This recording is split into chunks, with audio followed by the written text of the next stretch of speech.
Hello again, welcome back to the channel. I'm doing what a lot of other YouTubers seem to be doing at the moment, which is because we're all locked down and can't go certain places, although landscape photography is a pretty safe activity because you're hardly with anyone. In fact, it's quite lonely sometimes.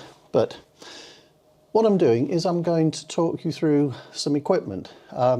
In this case, it's camera bags, a particular weakness of mine. I've had hundreds over the years and I've never ever found one that's really suited my purposes completely. They all have upsides and downsides. So in front of me arrayed here are 1, 2, 3, 4, 5, 6. Over there is the one I use most of the time now. I'll start with the oldest one. This is a Low Pro AW shoulder strap type bag, which is a top loader. It's an all-weather case as well, but it's a top loader. And what I can easily do in here is if I have any lens on the camera, including the 100 to 400, it fits in here. Because it's mirrorless, it's narrow enough to fit into this gap quite happily. And then I can usually get 1, 2, 3, 4 lenses if I have 4 lenses. I don't have 4 lenses at the moment, I've only got 3. But I can get the lenses in there and I can get other accessories like teleconverters, extenders, bits and pieces like that. And in the front pocket here, big zip section, I can get filters, spare batteries, cleaning equipment, all that sort of stuff. And this is probably the oldest camera bag that I've had. I've probably bought this in about 2000, 1999, I think, somewhere around there. And it's been all over the place with me. And it's a little bit battered now, but it still gives good service. And this is a joint runner-up for my most favourite camera case, because I like the fact that it's a top loader, so I can just put it on the ground. I don't need to unzip a lot. I can carry it around without the top flap zipped up and so on if I want to. So the camera's easy to get out. And secondly, because it's got a weatherproof and waterproof base, I can put this down on most things, and it even if it picks up mud, it's not going to be in a place that I'm unhappy with the mud, like rubbing against me, for instance, because it's underneath. So that is my joint first best camera case. Now, moving on, I've just disappeared to go and collect this one because the top's loose, I can't carry it open. This is the Low Pro case that I use at the moment. I'm not sure which model it is, somewhere it'll say. Again, it's a backpack style. I don't want to tip the camera out of it, so I'll just zip that up temporarily. Backpack style, and sort of a brace around the front as well, with 2 clips that hold it all together once you've got it on. This, I don't know what the capacity is. I think it's a 300 all-weather BP Photo Classic. That's the model. I knew I'd find it somewhere. And in this one, the first thing is we've got some nice useful little straps on the top here, where we can easily put one of the vlogging tripods that I carry around. I can't put my main tripod on there, it's far too big for that. So inside we've got flaps and pockets in the top part. Normally I store batteries and things in there. And then it's just completely open. Now I've got in here the 100 to 400, that fits in there really neatly. The foot, even the extended foot that I've got on it, doesn't stick higher than the actual top of the case, or the edge.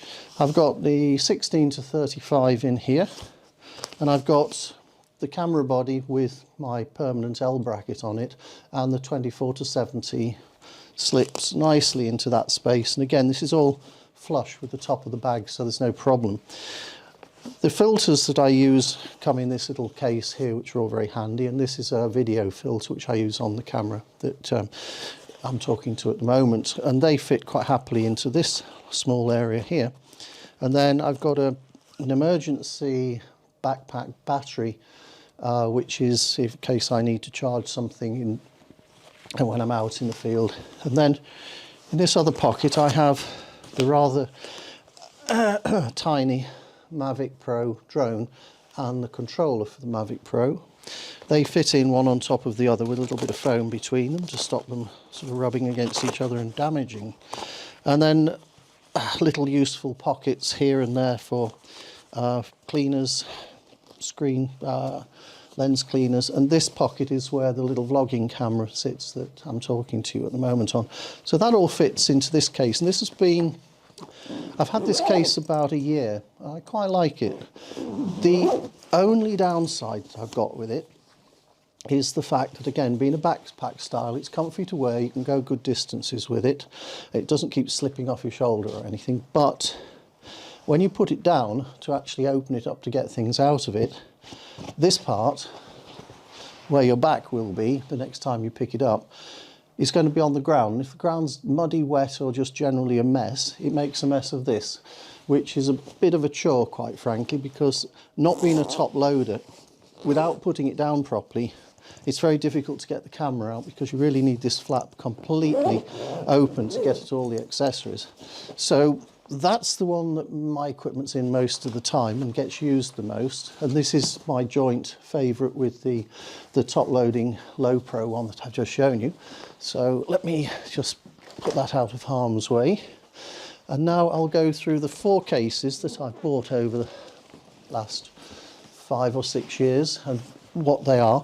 This one is a Manfrotto. Does it tell me the model? No, it doesn't. Again, it's a backpack style case, and it's got one single huge flap that, once open, allows you access to all the compartments. Very similar to the one that I use that I've just shown you, the low pro version. A series of useful little zipped pockets for putting bits and pieces in, and that zips up quite nicely. It's got a couple of pockets at the side here, both sides, for putting bits of accessories or bottles or anything you want in there. And again, it suffers from the same problem that the other one does, being a backpack style. The moment you put it down, it's absolutely filthy if you put it down in the wrong place. On a beach, for instance, you end up with sand all in the fabric at the back. You don't want that near the camera. So that one doesn't get used anymore. I've tried selling them on eBay, it doesn't work. No one's prepared to spend any money on them. Anyway, this is another low pro case. Again, it's a backpack style case, and it has a top loading element here, so you can actually put the camera in without having to completely open up the main flap. And that's got a hard sort of case to it, that part. This seemed like a good idea when I bought it. That's probably true of all the cases at the time I bought them. But this one, the gap in here is quite narrow. And when you put the camera in and out, this has got a hard, hingy sort of edge to it. It doesn't move, it's not flexible. It gets caught, the camera gets caught as you're putting it in or out, which makes it a real chore using this flappy bit, which seems to be its main selling point. So its main selling point doesn't really work very well. Not for me anyway. And again, like the other one, the backpack, the piece that comes into contact with you is the piece that actually opens up to expose the rest of the inside. There's no partitions in this one because I took them out and have used them in other cases, but normally, like most camera cases, there's all these little foam dividers that you put all over the place. So that one is consigned to the never gets used category. Now, these next two are virtually identical apart from their capacities. They're conceptually the same. These are both low pro slingshots. It's a slingshot edge. The bigger of the two is a 250 all-weather and the smaller one is a 150 litre all-weather. Now, why have I got two? Good point. I did have an Olympus OMD EM1 Mark II and a couple of lenses up until quite recently as a second camera system, and I found that this little beastie was exactly the right size. Basically, there are 2 ways to access this. When you've got it off your shoulder, you've got this lower part where a camera body with a lens on and some accessories can fit in this section here, in this section. And then if you need to put other lenses in the case, you unzip that bit and you've got enough space. In the case of my Olympus, I had a Leica, I think it was a Leica, 100 to 400 lens, which just fitted in the width of this, and then with a bit of padding in the way of some lens cloths or something so that the two didn't come into contact, I could put my 7 to 14 wide angle, and they were both quite nicely fit in there. And then filters, that sort of rubbish, fits down this rather convenient slot at the front. So that was a nice piece of kit. It's a nice size. The Olympus system, even with those lenses, is not heavy, so this was a pleasure to carry around with that equipment in. But since I've had to justify having two camera systems and failed, one of them had to go, so I've kept the Sony, much to my annoyance, because I quite like the Olympus actually. It was very easy to have as a casual camera with you because it was so much lighter. Anyway, that explains the smaller of the two low pros. Obviously the larger one I can actually use for my Sony. I can get the body with the 24-70 in this section of the case without any problem. I can either put the 16-35 lens in there or some other bits and pieces. And again, it's a nice little bag. And in the top part here, I could get the 100-400 across the width of that part of the case, and then I can put other accessories in the top. And like the other case, it also has this convenient front pocket which carries quite a lot. Now these are not backpack style, well, they're not two strapped backpack styles. These have a single strap, and the idea is you just throw it over your head like that, and it's then on. I did it the wrong way round, but it's a bit difficult at the desk getting these things right. These are very easy to carry around. Their only real downside I've found is that there isn't the same capacity, because even this one's only 250 litres, whereas my main camera case is near a 450, so there's a lot more space in that for things like the drone.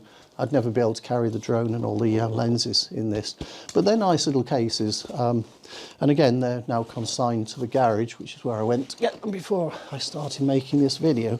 So if anybody wants some incredibly cheap cases, drop me a line in the comments below, because all of these except my favourite two are surplus to requirements, and I'm quite happy to let them go for next to nothing.